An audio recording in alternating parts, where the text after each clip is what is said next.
So with Pilates, one leg stretch level 3, you'd have seen in previous videos that what you want to do is the starting position for this is getting your fingers on the bony points at the bottom of your pelvis. If your back is arched like that, what you want to do is just try and flatten it down and relax and tilt back. So that's 100% contraction. And then what you want to do is relax and just do a 50% contraction, so you've got the muscles around your pelvis switched on. So one leg stretch level 2 was bringing one leg up and then bringing it equal to your knee, and you can always look at this visually if you need to, and then coming back and back down.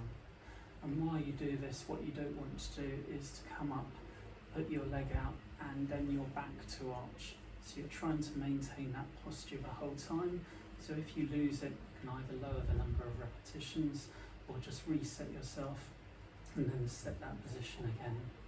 So one leg stretch level 3 is just bringing both legs up into that table top position where you've got 90 degrees and 90 degrees at your knee.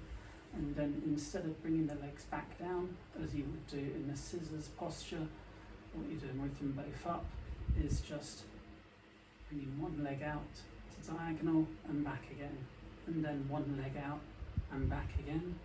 So again, you're just trying to do this posture.